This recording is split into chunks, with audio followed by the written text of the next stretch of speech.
सुनीति एक बुद्धिजीवी महिला है। ये पेशे से एक लेक्चरर है। नवंबर 2017 में सुनीति को जॉन्डिस, टाइफाइड और मलेरिया एक साथ हो गया था।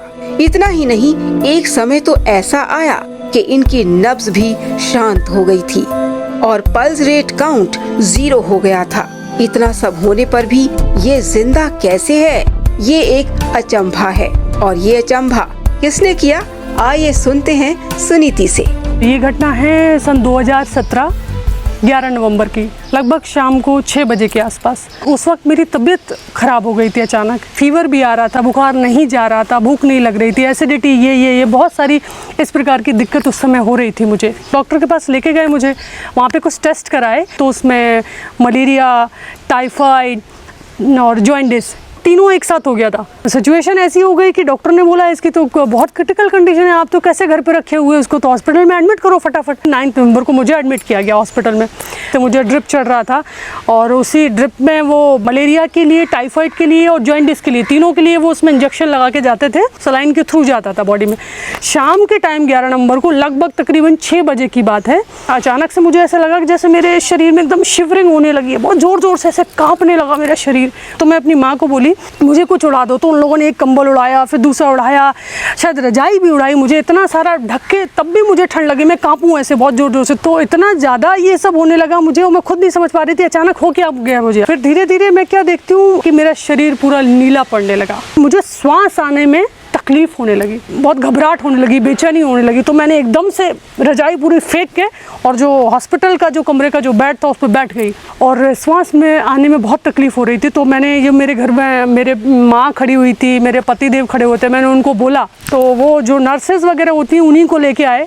जैसे मैंने बताया मुझे सांस नहीं आ रही तो वो समझ गई कि इसको क्या है, पल्स चल भी रही है या नहीं। तो पल्स चेक करने के लिए उसने ऑक्सीमीटर लगाया जिसमें पल्स रीडिंग नहीं आ रही थी, नील थी। और जबकि उस स्थिति में मैं बैठी हुई थी, आई वॉज कॉन्शियस, मैं देख रही थी, सब सुन रही थी, सब समझ रही थी। बिल्कुल ऐसा लगा अंतिम श्वास की घड़ियाँ मेरे पास बची हैं। तो मुझे लगा कि कैसे मौत होती है, क्या होता है उस समय, कैसा महसूस होता है, कैसा लगता है, ये मैंने महसूस किया। जब बिल्कुल ऐसा लग रहा है कि अब कोई चारा नहीं है मेरे पास, ना मेरा पति कुछ कर पा रहा, ना मेरी माँ कुछ कर पा रही है, डॉक्टर है नहीं हॉस्पिटल में, नर्स वगैरह देख के चले गए हैं, कोई कुछ नहीं कर पा रहा है। उस समय बापू की याद आई।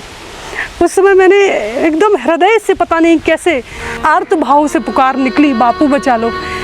ऐसा लगा ये बोलते समय भी मुझे अभी बापू ने एकदम भीतर से प्रेरणा की, जल्दी से खड़ी हो जा, उठकर उल्टी कर। और मैंने अपनी ये 2 उंगलियों से, पहली वाली 2 उंगलियों से मैंने उंगलियां गले तक यहाँ तक डाल के मैंने ज़बरदस्त उल्टी की है।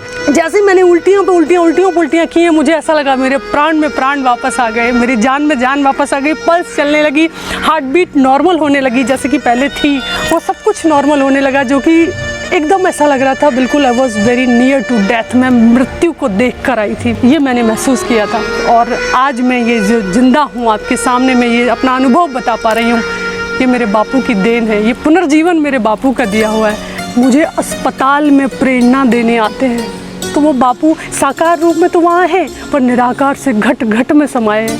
ये मेरा अनुभव है। आप बताइए, I am well qualified, I am well educated, और ये बनी बनाई बातों में, मैं नाटकों में विश्वास नहीं रखती।